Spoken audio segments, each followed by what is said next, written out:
فرمانے آخری نبی رسول ہاشمی صلی اللہ تعالی علیہ وسلم جسے کوئی اہم حاجت درپیش ہو وہ مجھ پر کثرت سے درود شریف پڑھے، کیونکہ درود پاک دکھ، درد اور مصیبتوں کو دور کرتا اور رزق میں اضافہ کرتا ہے۔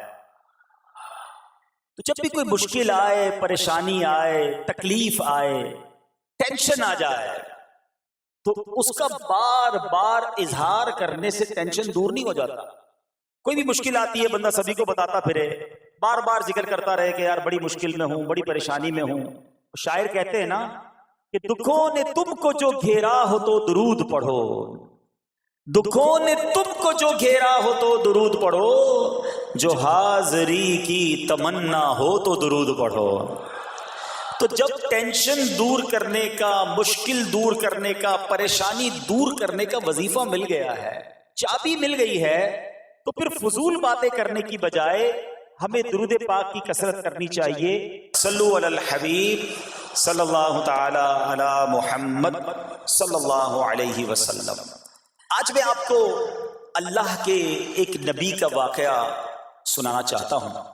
یہ واقعہ قرآن مجید میں بہت تفصیل کے ساتھ موجود ہے، اور یہ واقعہ ایسا ہے کہ میں ان نبی علیہ الصلوۃ والسلام کے عمل کا نام لوں تو نبی علیہ الصلوۃ والسلام کا نام آپ کے ذہن میں خود ہی آ جائے گا۔ یعنی انہوں نے وہ عمل ایسا کیا کہ اب ان کے نام کے ساتھ وہ عمل ایک خاص ٹیگ بن گیا ہے۔ اور اگر میں اب عمل بتاتا ہوں، نام آپ خود بتائیں گے، اور ان کا عمل تھا کہ ان کے اندر کمال صبر تھا۔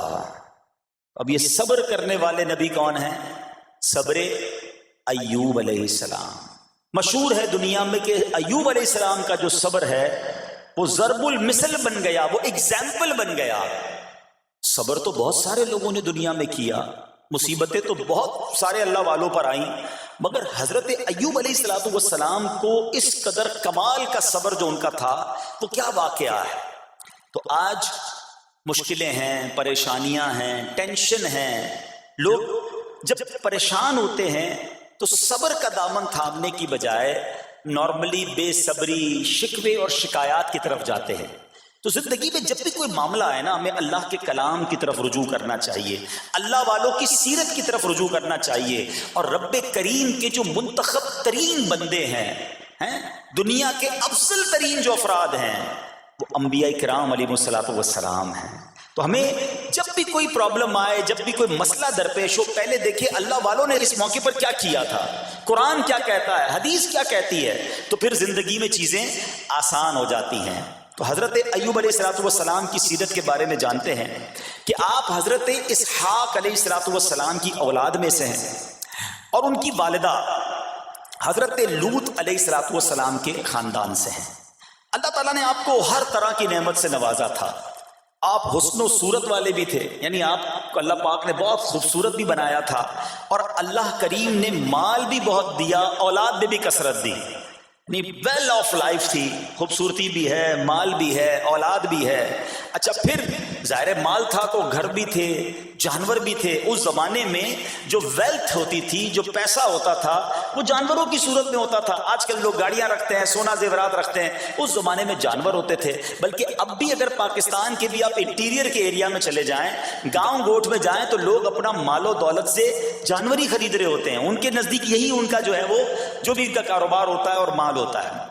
اب آپ پر امتحان آیا، آزمائش آئی، اور وہ آزمائش کیسے آئی کہ پہلے آپ کا مکان گرا، اور خاندان کے جتنے افراد تھے اور آپ کے بیٹے تھے، جتنے بھی آپ کے بیٹے تھے نا، وہ سب اس مکان کے تلے دب کر انتقال کر گئے۔ اللہ اکبر۔ آپ کو آ کر خبر دی جاتی گئی کہ حضور آپ کا مکان گر گیا ہے، آپ کے بچے دب گئے اور دب کر ان کا انتقال ہو گیا ہے۔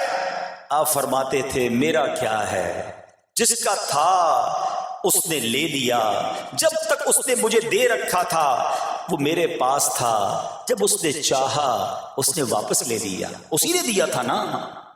تھوڑی دیر بعد خبر آئی کہ آپ کے جتنے جانور تھے، ہزارہا اونٹ تھے، بکریاں تھی، ریوڑ کے ریوڑ تھے، سارے جانور جو ہیں وہ مر گئے.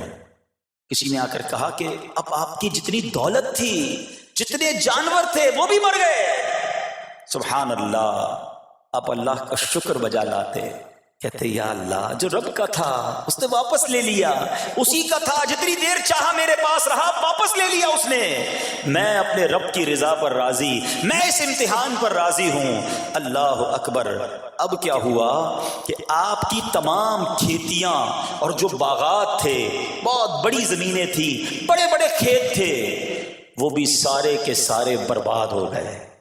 کسی نے آ کر بتایا کہ حضور اب تو کھیت بھی گئے، اب باغات بھی گئے. آپ نے فرمایا کہ جس کا تھا اس نے لے لیا، میں اس کی رضا پر راضی ہوں. جب تک میرے پاس تھا وہ میرے پاس تھا، اب رب نے واپس لینا چاہا تو اس نے لے لیا. اب he was empty handed، یعنی اب کچھ بھی نہیں تھا، نہ بچے ہیں، نہ مال ہے، نہ جانور ہے، نہ مکان ہے. مگر حضرت ایوب علیہ السلام کی زبان پر پھر بھی شکر ہے، اب بھی شکر ہے، شکوہ نہیں ہے کہ اللہ میں تیری رضا پر راضی ہوں. لیکن ابھی امتحان ختم نہ ہوا تھا، اور اس امتحان کے پیچھے بعض مفسرین نے ایک اور قول بھی نقل کیا کہ شیطان نے حضرت ایوب علیہ السلام کو دیکھ کر اللہ کی بارگاہ میں کہا کہ مولا یہ تیرا بندہ اس لیے تیرا شکر گزار ہے کہ تو نے اسے بڑا نوازا ہے، بڑا مال دیا ہے، اولاد دی ہے، گھر دیا ہے. اب رب کریم نے حضرت ایوب پر امتحان بھیجا تاکہ پتہ چلے کہ میرے نیک بندے امتحان کے بعد بھی صبر کرتے ہیں. لیکن اب سب چلا گیا نا، تو شیطان نے کہا کہ ابھی جان تو باقی ہے نا، صحت تو باقی ہے. اللہ اکبر. مزید آزمائش آئی اور یہ ہوا کہ آپ کو بیمار کر دیا گیا. مبارک جسم پر بڑے بڑے آبلے پڑ گئے، پھوڑے جس کو کہتے وہ پڑ گئے. اس حال میں آپ کے سارے دوست بھی آپ کو چھوڑ کے چلے گئے. آج کل ویسے بھی حال ایسا ہی ہے جناب، جب تک پیسہ ہے، شہرت ہے، آپ کے پاس کوئی مال ہے تو آس پاس بہت سارے لوگ ہوتے ہیں. مگر جب یہ سب چیزیں چلی جائیں نا تو بعض اوقات ایسی کنڈیشن میں اپنے اور پرائیوں کی جانچ بھی ہو جاتی ہے کہ اب کون کھڑا ہے. دوستی مال کے لیے تھی، دوستی شہرت کے لیے تھی، دوستی منصب کے لیے تھی، یا کسی کی ذات سے واقعی خالص دوستی تھی. اب کیا ہوا، آپ کے سارے رشتہ دار، سارے دوست بھی دور چلے گئے، سوائے آپ کی فرما بردار زوجہ تھی جن کا نام تھا رحمت بن افراہیم، اور یہ حضرت یوسف علیہ السلام کی پوتی بھی تھی، اللہ کے نبی کی آل سے تھی. وہ آپ کی خدمت کرتی رہی. اب جسم پر پھوڑے ہیں، آبلے ہیں، ایک بیوی ہے، نہ پیسہ ہے، نہ مال ہے، نہ بچے، واٹ ایور جو تھا سب ختم. مگر زبان ہے کہ اس پر پھر بھی اللہ کا ذکر جاری ہے، پھر بھی شکر جاری ہے، پھر بھی صبر ہے. بات کرنا آسان ہے جناب، مشکل آئے اور صبر کرے بندہ. اصل امتحان یہ ہے، زباں پر شکوائے رنجو علم لایا نہیں کرتے، زباں پر شکوائے رنجو علم لایا نہیں کرتے، نبی کے نام لیوا غم سے گھبرایا نہیں کرتے. ہم میں سے کسی پر ایسی آزمائش نہیں آئی نا، چھوٹی موٹی آزمائشیں تو آتی رہیں گی. ایک بات یاد رکھنا، یہ زندگی کی جو گاڑی ہے نا، یہ مسائل کے پہیوں پر ہی چلتی ہے. ہمیں بعض اوقات کسی کی گاڑی، کسی کا مکان، کسی کا خوبصورت چہرہ، کسی کی مسکراہٹ دیکھ کر لگتا ہے یار یہ تو دنیا کا سب سے سخی آدمی ہے. ایسا نہیں. تو یہ نہ سمجھے کہ سارا جہان جناب سخی ہے اور میں اکیلا دکھی ہوں، ایسا نہیں ہوتا. بلکہ ہر اس جہاں میں تقریباً ہر بندہ ایسا ہوتا ہے جس کے ساتھ کوئی نہ کوئی دکھ لگا ہوا ہوتا ہے، کوئی نہ کوئی پریشانی ہے. کسی کو مال کی پریشانی، کسی کو روزگار کی پریشانی، کسی کو بیماری لگی ہے، کسی کو اور ٹینشن ہے. تو یہ کبھی بھی نہ سوچے کہ میں زندگی گزاروں گا اور کوئی ٹینشن نہیں آئے گی. تیار رہو امتحان کے لیے، امتحان ضرور آنا. اب کمال یہ ہے کہ اس امتحان میں پاس کون ہوتا ہے. حضرت ابراہیم پر امتحان آیا، زبان پر صبر ہے، شکر ہے، شکوہ نہیں ہے. اب کیا ہوا کہ آپ کا سال ہاں سال تک یہ محال رہا. یہ 2-4 مہینے کا پرابلم نہیں تھا، کئی سال تک آپ بیمار رہے. آپ کی زوجہ جو ہے وہ خدمت کرتی رہی. اچھا یہاں ایک غلط فہمی دور کر دوں، کہ کچھ لوگ یہ کہتے ہیں، یہ کتابوں میں پتہ نہیں کچھ کتابوں میں لکھ دیا گیا کہ حضرت ایوب علیہ الصلوۃ والسلام کو معاذ اللہ کوڑ کی بیماری ہو گئی تھی. ایسا بالکل نہیں تھا، کوڑ کی بیماری نہیں ہوئی تھی، بلکہ نہ کوڑ ہوا نہ جزام ہوا. آپ کو جسم پر پھوڑے پھنسیاں جن کو کہتے ہیں، آبلے نکل آئے تھے. کیونکہ کوڑ کی بیماری وہ ہوتی ہے کہ جس سے لوگ نفرت یا حقارت کرتے ہیں. اللہ کے کسی بھی نبی کو کبھی بھی کوئی ایسی بیماری نہیں ہوئی جس کی وجہ سے لوگ اس سے حقارت یا نفرت کریں یا دور بھاگیں. کیونکہ اللہ نے ان نفوس قدسیہ کو، ان نیک بندوں کو، ان منتخب شخصیات کو لوگوں کی ہدایت کے لیے بھیجا ہے. ان کو کبھی کوئی ایسی چیز نہیں ہوئی کہ جس سے لوگ گھن کھا کر دور بھاگیں. تو یہ بالکل غلط ہے. البتہ آپ کے جسم پر آبلے تھے، پھوڑے تھی، اور اللہ اکبر، آپ اس حال میں کیا رب سے عرض کرتے تھے؟ آپ عرض کرتے تھے، قرآن میں یہ الفاظ موجود ہیں، انی مسنی الضر وانت ارحم الراحمین. ترجمہ کیا ہے؟ مجھے تکلیف پہنچی اور تو سب مہر والوں سے بڑھ کر مہر والا ہے، رحم کرنے والوں میں سب سے بڑھ کر رحم کرنے والا ہے. یعنی اللہ کی بارگاہ میں یہ عرض کرتے تھے، یا اللہ تکلیف پہنچی ہے، رحم تو نے کرنا ہے، تو ارحم الراحمین ہے. زمانے سے نہیں کہتے تھے. یہاں ایک اور پرابلم ہے، ہمیں کوئی مسئلہ ہوتا ہے، پرابلم آتی ہے، ہم ساری دنیا سے کہتے ہیں یہ مسئلہ ہو گیا، یہ پرابلم ہو گئی. نہیں، ساری دنیا میں سے کوئی آپ کا مسئلہ حل نہیں کر سکتا. اس سے بات کرو نا جو مسائل کو حل کرنے والا ہے، اس سے عرض کرو نا جو مصیبت کو دور کرنے والا ہے. ادھر ادھر جانے کی بجائے پرابلم یہ ہے، جب بھی مشکل آتی ہے ہم سب کے پاس جاتے ہیں، ہم رب کے پاس نہیں جاتے ہیں. جاؤ اس کے پاس جو حل المشکلات ہے، جو مصیبتوں کو حل کرنے والا ہے، اس کی بارگاہ میں فریاد کرو. وہ شاعر کتنی پیاری بات لکھتے ہیں نا، یہ بہت سارے لوگوں کے لیے درس ہے جو اپنی پرابلمز کے لیے دنیا والوں کے پاس جاتے ہیں. ارے اگر پکارنا ہے تو اللہ کی بارگاہ میں پکارو، التجا کرنی ہے تو اللہ کے حبیب سے عرض کرو نا. شاعر لکھتے ہیں، کسی کا احسان کیوں اٹھائیں، کسی کو حالات کیوں بتائیں، کسی کا احسان کیوں اٹھائیں، کسی کو حالات کیوں بتائیں. تمہیں سے مانگیں گے تم ہی دو گے، تمہارے در سے ہی لو لگی ہے. ہم اللہ کی بارگاہ میں عرض کریں، اللہ کے حبیب کی بارگاہ میں لو لگائیں. دنیا والوں کے پاس کچھ نہیں رکھا، لیکن ہم دنیا والوں کو بتا کر اپنے صبر کا ثواب بھی ضائع کر دیتے ہیں. دیکھو حضرت ایوب علیہ السلام کا صبر، کسی سے نہ کہا، اللہ کی بارگاہ میں عرض کرتے رہے. اب آپ کی آزمائش کا وقت پورا ہوتا ہے، دعا کرتے رہے، التجا کرتے رہے، صبر کرتے رہے. حکم ہوا کہ اپنا پاؤں زمین پر مارو. حضرت ایوب علیہ السلام نے پاؤں زمین پر مارا تو زمین سے ایک چشمہ پھوٹ اٹھا. حکم الہی سے حکم دیا گیا کہ اب اس پانی سے غسل کرو. آپ نے جب اس پانی سے غسل کیا تو آپ کی تمام بیماریاں دور ہو گئیں.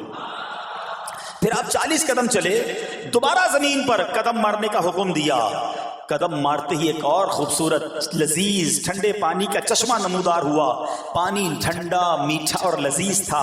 اب آپ نے وہ پانی پیا تو آپ کے باطن میں نور ہی نور پیدا ہو گیا، اور آپ کو اعلیٰ درجے کی صحت و نورانیت حاصل ہو گئی. اور سنو، میرا رب تو قادر ہے نا، اللہ تعالیٰ نے آپ کی وہ ساری اولاد جو دب کر کئی سال پہلے مر گئی تھی، انتقال فرما گئے تھے، اللہ نے ان تمام اولاد کو پھر زندہ فرما دیا، اور آپ کی بیوی کو دوبارہ جوانی بخشی، اور اب اس کے بعد بھی آپ کی کثیر اولاد ہوئی. سنو سنو، جو جانور چلے گئے تھے نا، اللہ نے مویشی، اسباب و خزانہ اس سے زیادہ آپ کو پھر سے عطا فرما دیا. صبر کیا تھا نا. ان اللہ مع الصابرین. اچھا، یاد سب کو ہے یہ آیت، بچپن سے یاد ہے، اللہ صابروں کے ساتھ ہے، صبر کرنے والوں کے ساتھ ہے. مگر صبر کرنا نہیں ہے، امتحان آنا ہے تو صبر کرنا نہیں ہے. آیت سب کو پتا ہے. اچھا، جس کے ساتھ پرابلم ہو جائے نا، اس کو بھی بندہ درس دینے جا رہا ہوتا ہے، بھائی صبر کرنا، اللہ آپ کو صبر دے. لیکن جب اس پر امتحان آتا تو یہ صبر کرتا نہیں ہے. دوسروں کو درس دے رہا تھا، آج تیری باری آئی ہے نا، تو صبر کا دامن نہ چھوڑیں. میں آپ کو ایک بات سوال پوچھنا چاہتا ہوں. آج کل ہم بڑے لوگوں سے تعلقات کیوں بنانے کی کوشش کرتے ہیں؟ یار جب کوئی مشکل ٹائم آئے گا نا تو یہ بندہ کام آئے گا، یہ پیسے والا دوست ہے، یہ اس کے تعلقات بہت ہیں، اس کی گورنمنٹ میں بات ہے، اس کی وکیلوں میں بات ہے. 4-5 ایسے دوست ہونے چاہیے. یہ ڈاکٹروں کے اندر بڑی اچھی اس کی دوستی ہے، کوئی ڈاکٹر کا بھی کام آئے گا تو یہ بندہ کام آ جائے گا. ہم دنیا والوں سے تعلقات اس لیے بناتے ہیں تاکہ یار مصیبت آئے تو یہ بندہ کام آئے. اور نارملی اکثر ایسا ہوتا ہے کہ جس سے امید رکھی ہوتی ہے مصیبت کے وقت غائب ہو جاتا ہے. لیکن رب خود قرآن میں فرما رہا ہے ان اللہ مع الصابرین، صبر کر لو اللہ کی رحمت تمہارے ساتھ ہو جائے گی۔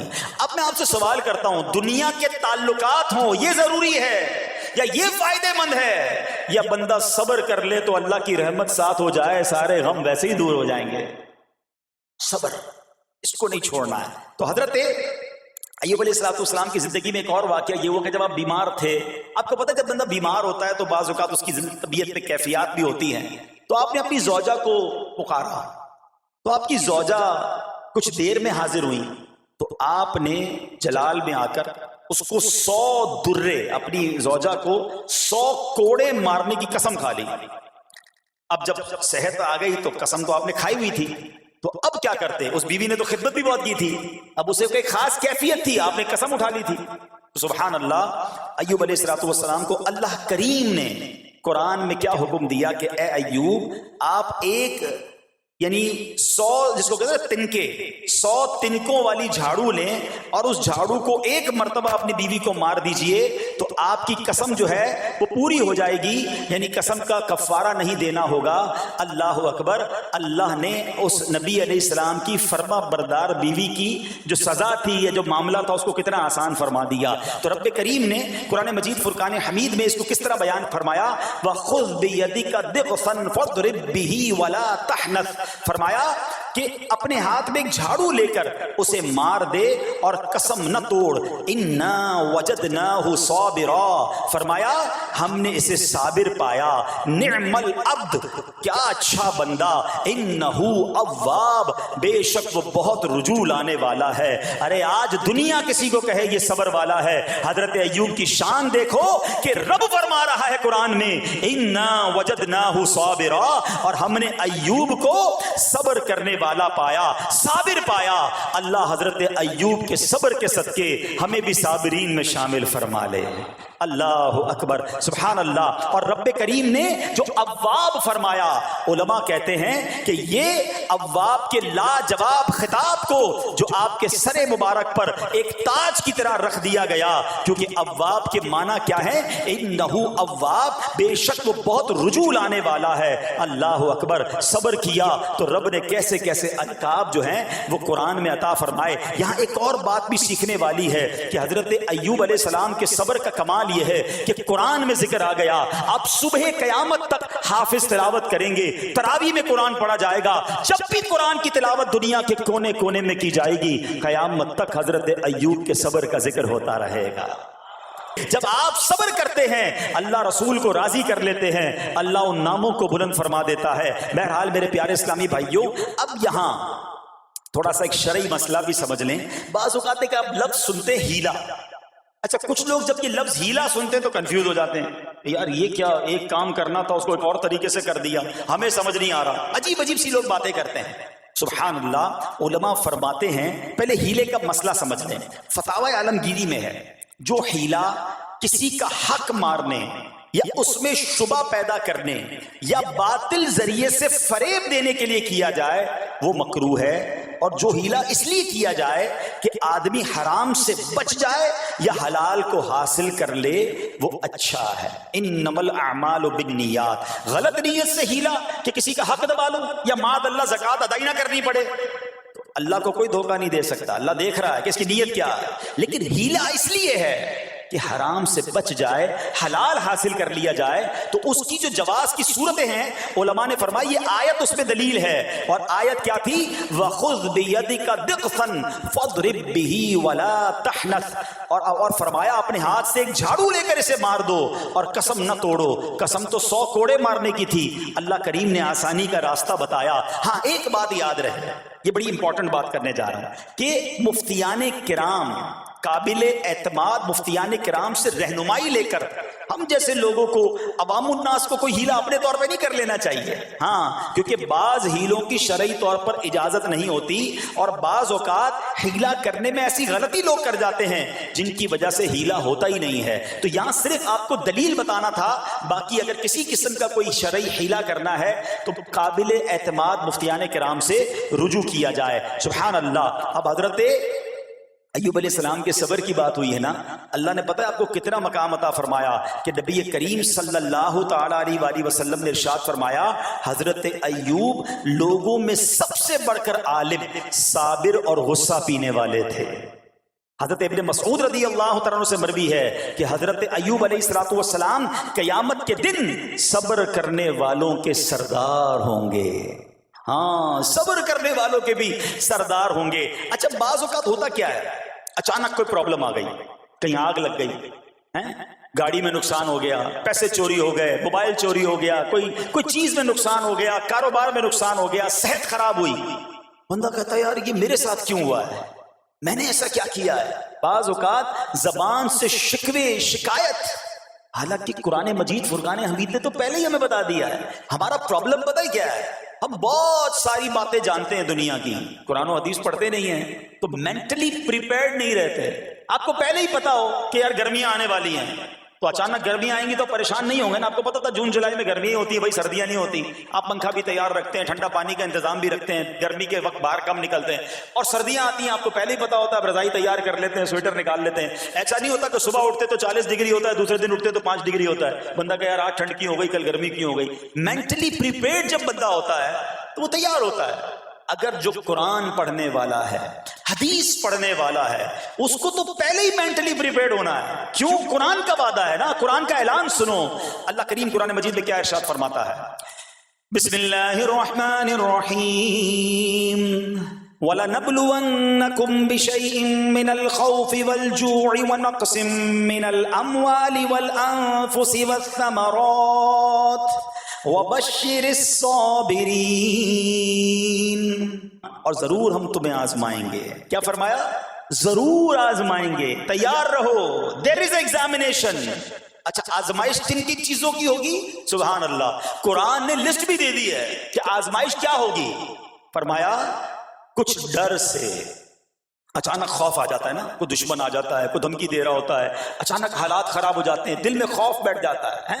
پھر فرمایا بھوک سے، مال کم ہو گیا، تنگی آ گئی تو بھوک سے۔ پھر فرمایا کچھ مالوں اور جانوں اور پھلوں کی کمی سے، کبھی کاروبار میں نقصان ہوگا، کبھی کسی کے باغات ہے تو باغ فصل اجڑ سکتی ہے، آپ کو کوئی نقصان ہو سکتا ہے، کسی جگہ آگ لگ سکتی ہے، اور جانوں کی کمی سے بیماری بھی آ سکتی ہے۔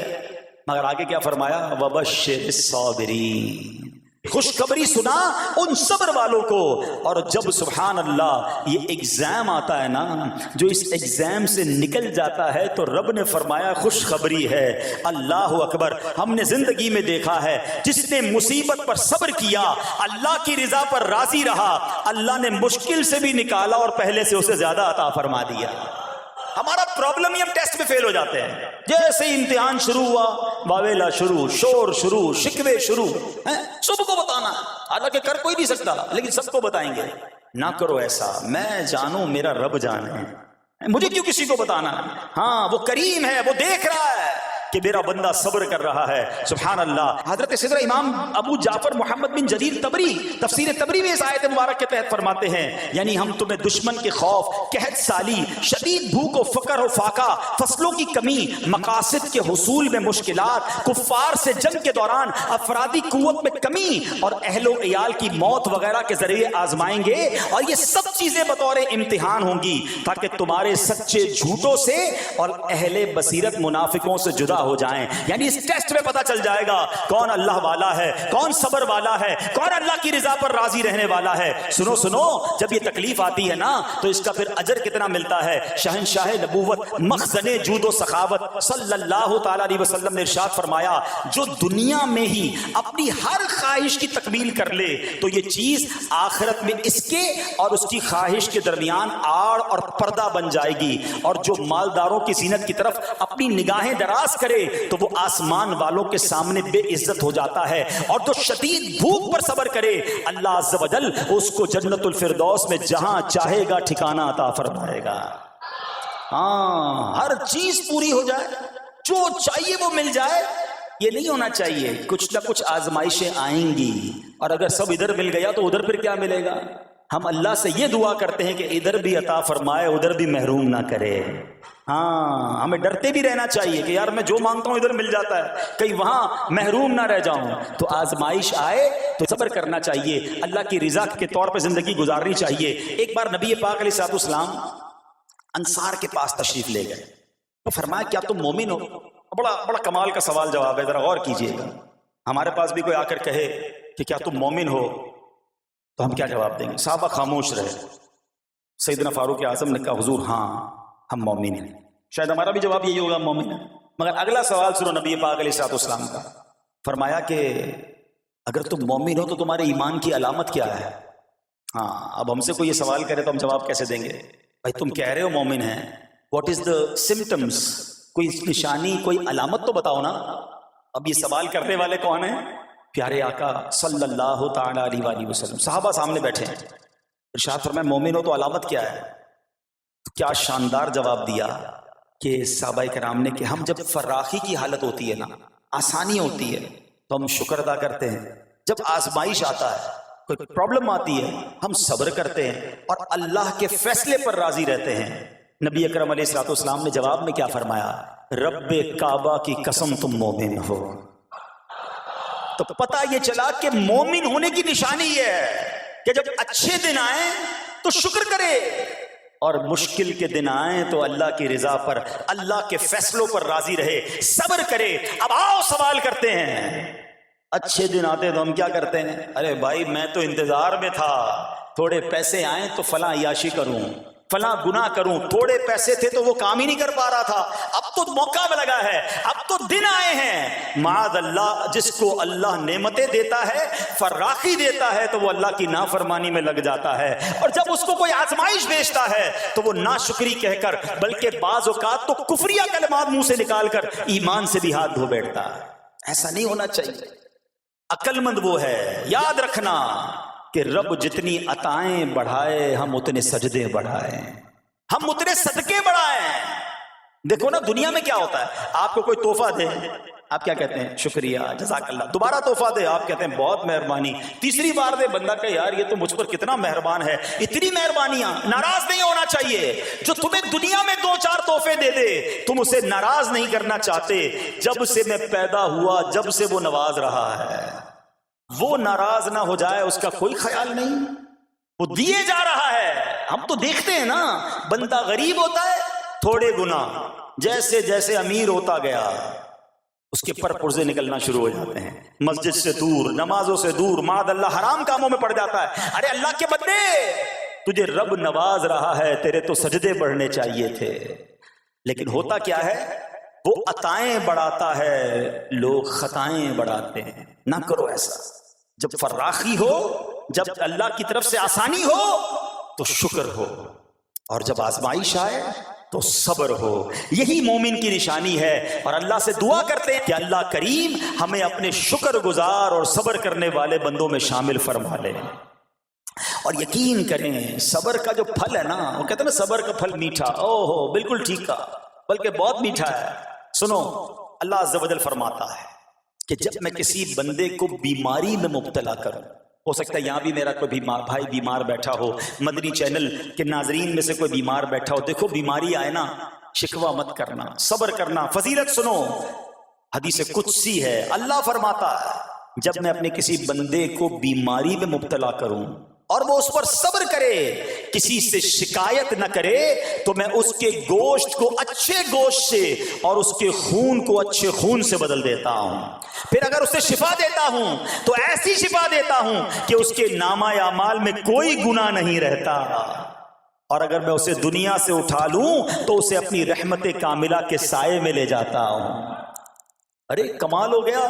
بیماری آئی, بیماری جب جاتی ہے تو گناہوں سے بھی پاک کر کے جاتی ہے. صرف ایک ہی تو کنڈیشن ہے, صبر کرنا.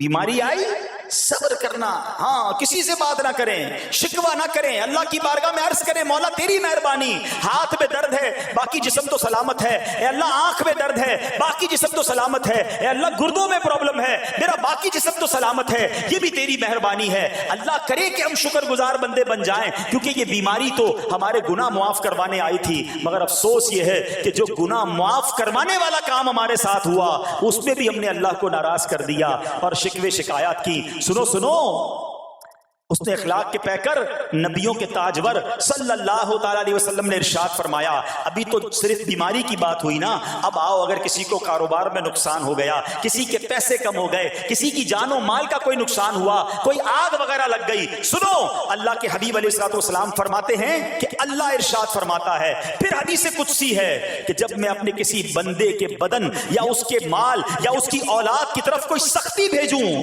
پھر وہ صبر جمیل کے ساتھ اس کا استقبال کرے, تو قیامت کے دن مجھے اس سے حیا آئے گی کہ میں اس کے لیے میزان قائم کروں یا اس کا نامہ اعمال کھولوں. ہائے ہائے ہائے, سمجھتے ہو اس کا مطلب؟ اللہ فرما رہا ہے مجھے حیا آئے گی کہ اپنے بندے سے اب کیا حساب لوں.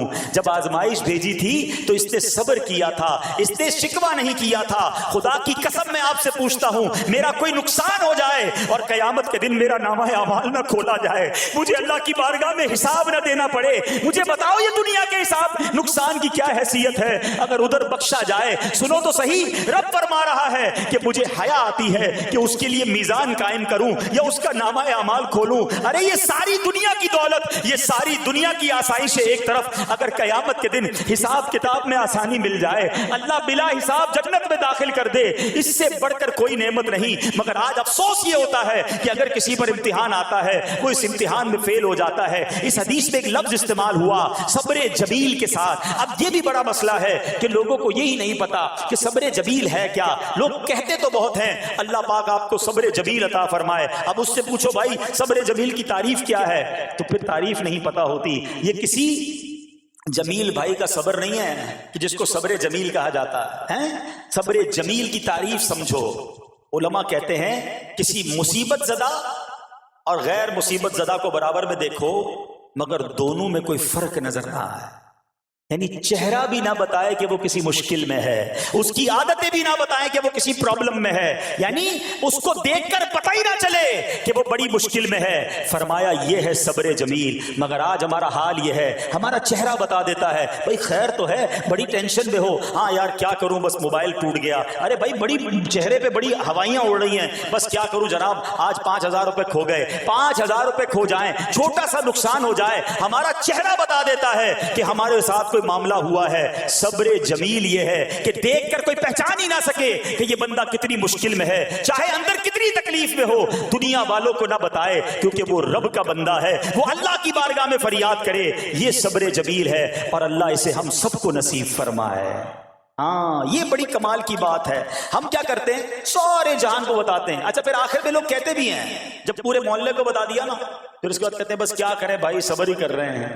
اب آپ صبر نہیں کر رہے حضرت, ہاں آپ کا صبر چلا گیا, آپ نے ساری دنیا کو تو بتا دیا.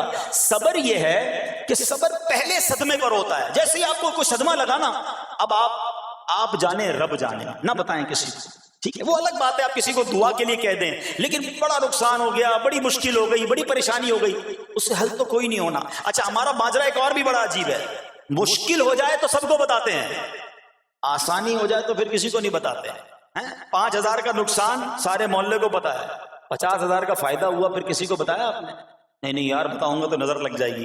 گھر والوں کو تو بالکل بھی نہیں بتاؤں گا, خرچہ بڑھا دیں گے. گھر والوں کو ساری ٹینشن کی خبریں جا کے دے رہے ہوتے ہیں, مارکیٹ میں بڑا نقصان ہو گیا, آج بڑا مندہ ہے, ارے بھائی کاروبار بالکل نہیں ہے, تاکہ گھر والوں کا خرچہ روک سکے. اور جیسے ہی کاروبار اچھا ہو گیا گھر جاتے پھر بھی وہی والا منہ بنا لیتے ہیں تاکہ ان کو پتہ نہ چلے میں بڑے پیسے کمانے لگا ہوں. یہ نہ کیا کرے. ہاں ٹینشن آپ کسی کو بتا کر اپنا صرف ثواب ضائع کرتے ہیں, باقی کچھ نہیں ہوتا. کرنا رب نے ہے, اور یہ اگر آزمائش میرے درجے بلند کرنے آئی ہے, اگر یہ آزمائش مجھے اللہ کے قریب کرنے آئی ہے, تو پھر تو اس کا استقبال ہونا چاہیے نا. ہاں ہمارے بزرگان دین تو آزمائشوں کا استقبال کیا کرتے تھے. اور سنو, یہاں ہو سکتا ہے کہ میرا کوئی نابینا بھائی بیٹھا ہو. بعض اوقات ایسا بھی ہوتا ہے کہ اچانک کسی کی بینائی چلی جاتی ہے, آنکھیں ٹھیک ہوتی ہیں اور اچانک ایکسیڈنٹ ہوا یا کوئی واقعہ ہوا ہے، بہت بڑی آزمائش، اللہ اس آزمائش سے ہمیں محفوظ رکھے۔ مگر دیکھو میرے رب کی شان دیکھو، جب بھی کوئی تکلیف آتی ہے نا، بندہ صبر کرے، اس تکلیف کا اجر تیار ہے، اس کا کمال سے اس کی رحمت تیار ہے، رحمت کی برسات تیار ہے۔ سنو، اللہ فرماتا ہے کہ اے جبرائیل، جب میں اپنی کسی بندے کی بینائی لے لوں تو اس کا اجر یہ ہے کہ میں اسے اپنے دیدار سے مشرف فرماؤں گا۔ ہاں، آنکھیں گئی ہیں مگر اللہ فرماتا ہے میں اپنا دیدار کرواؤں گا، بس صرف صبر کرنا ہے۔ اسی طرح میرے پیارے اسلامی بھائیوں، بعض لوگوں کے یہاں بچے کا انتقال ہو جاتا ہے، چھوٹے چھوٹے بچوں کا انتقال ہو جاتا ہے، یا بعض اوقات پیدائشی بچہ مرا ہوا ہوتا ہے پیدا، اس کا انتقال ہو جاتا ہے، یا بعض اوقات ولادت سے پہلے ہی بچہ ضائع ہو جاتا ہے، بہت شور، بڑا واویلا، بڑا رونا پیٹنا گھروں میں ہوتا ہے۔ مت کیا کرو ایسا، یقین کریں یہ بہت بڑا انعام تمہیں ملنے جا رہا ہے۔ ایسا نہ ہو یہ رونا پیٹنا، یہ بے صبری، یہ اللہ کی بارگاہ میں شکوے شکایات، اتنے بڑے تم اجر سے محروم رہ جاؤ۔ سنو، اللہ کے آخری نبی صلی اللہ تعالی علیہ وسلم نے فرمایا، جس مسلمان جوڑے کے 3 بچے انتقال کر جائیں، اللہ عز و جل ان بچوں پر فضل و رحمت کرتے ہوئے ان دونوں یعنی ماں باپ کو جنت میں داخل فرمائے گا۔ صحابہ کرام نے عرض کی کسی کے 2 بچے، فرمایا 2 بچے بھی، پھر عرض کی اور 1، فرمایا 1 بھی، پھر فرمایا اس ذات کی قسم جس کے قبضہ قدرت میں میری جان ہے، جس عورت کا کچا بچہ فوت ہو جائے یعنی حمل ضائع ہو جائے اور وہ اس پر صبر کرے تو وہ بچہ اپنی ماں کو اپنی ناف کے ذریعے کھینچتا ہوا جنت میں لے جائے گا۔ یہ تو جنت کا ٹکٹ تھا، مگر شکوے شکایات، الامان والافیز، گھر میں موت میت کو نقصان ہو جائے، ہماری عورتیں، ہمارے گھر کے افراد وہ واویلا کرتے ہیں۔ معاذ اللہ، بعض اوقات تو کفریہ کلمات زبان پر ہوتے ہیں، معاذ اللہ ثم معاذ اللہ، کہتے کہ اللہ کو ہمارا ہی گھر ملا تھا، اتنے چھوٹے بچے کا کیا قصور تھا؟ استغفر اللہ۔ یہ تمہارے جملے، ایک تو گھر میں مصیبت پہلے ہی آئی ہوئی ہے اور تم اللہ پر اعتراض کر کے معاذ اللہ، اللہ کو ظالم کہہ کے اپنا ایمان بھی ضائع کر بیٹھے، یہ تو اس سے بڑی مصیبت ہو گئی نا۔ تو نہ کریں ایسا، سیکھو۔ آج میں نے آپ کے سامنے حضرت ایوب علیہ السلام کی سیرت اور قرآنی واقعہ بیان کیا کہ سب کچھ چلا گیا مگر وہ اللہ کی رضا پر راضی تھے، رب نے انہیں صبر کرنے والا بندہ بھی فرمایا اور ساری نعمتیں پہلے سے زیادہ عطا فرما دی۔ ہاں بالکل نوازا جائے گا، صبر کا دامن اگر نہ چھوڑیں۔ سنو ہمارے اسلاف کیسے صبر کرتے تھے۔ حضرت سیدنا فتح موصلی رحمت اللہ تعالی علیہ کی زوجہ محترمہ رضی اللہ تعالی عنہا کا پاؤں پھسل گیا اور ان کا ناخن ٹوٹ گیا، وہ مسکرانے لگی۔ اللہ اکبر، کبھی کبھی ہمارا بھی ناخن ٹوٹا ہوگا، بہت تکلیف ہوتی ہے، ناخن ٹوٹے تو جان نکل جاتی ہے، مگر آپ مسکرانے لگی۔ کسی نے پوچھا کہ آپ کو ناخن ٹوٹنے کا درد نہیں ہوا، آپ مسکرا رہی ہیں؟ تو فرماتی ہیں کہ اس درد پر جو ثواب ملے گا نا، مجھے درد پر صبر کروں گی اور جو مجھے اس پر ثواب ملے گا تو اس ثواب کے تصور نے میرے درد کی تلخی کو دور کر دیا۔ ہائے ہائے ہائے، یہ ہے اللہ والے۔ ہاں، صبر کرنا کوئی ان سے سیکھے۔ میرے پیارے اسلامی بھائیوں، احادیث میں، روایتوں میں یہ مضمون ملتا ہے کہ اللہ کریم کی بارگاہ میں بندے کا کوئی درجہ رکھا ہوتا ہے، یعنی اللہ کی رضا یہ کہ بندہ اس سٹیج تک پہنچ جائے، اس درجے تک پہنچے، مگر وہ نماز کے ذریعے، روزوں کے ذریعے، عبادتوں کے ذریعے اس درجے تک نہیں پہنچتا، پھر اللہ اس پر آزمائش بھیجتا ہے کہ میرا بندہ صبر کر لے تاکہ صبر کر کے اس درجے کو حاصل کر لے۔ ہائے ہائے، یعنی مجھ پر کوئی آزمائش آئی تھی میرے درجے بڑھانے، مگر ہائے میری بے صبری کہ میں نے وہ درجہ پانے کا موقع ضائع کر دیا، میں نے وہ ثواب پانے کا موقع ضائع کر دیا۔ خدا را یاد رکھنا، اگر کسی آزمائش سے گزر رہے ہو تب بھی، اور اگر آئندہ کوئی آزمائش آئے، صبر کا دامن نہ چھوڑنا، یہ تصور کر لینا کہ یہ میرے گناہ معاف کرنے کا ذریعہ بن رہا ہے، یہ میرے درجے بڑھانے کا ذریعہ بن رہا ہے۔ اور سنو، جب مصیبت آئے تو پڑھنا کیا ہے؟ رسول اللہ صلی اللہ تعالی علیہ وآلہ وسلم نے فرمایا، جو مصیبت کے وقت انا للہ و انا الیہ راجعون کہتا ہے تو اللہ عز و جل اس کی پریشانی دور فرما دیتا ہے اور اس کے کام کا انجام اچھا فرماتا ہے اور اسے ایسا بدل عطا فرماتا ہے جس پر وہ راضی ہو جاتا ہے۔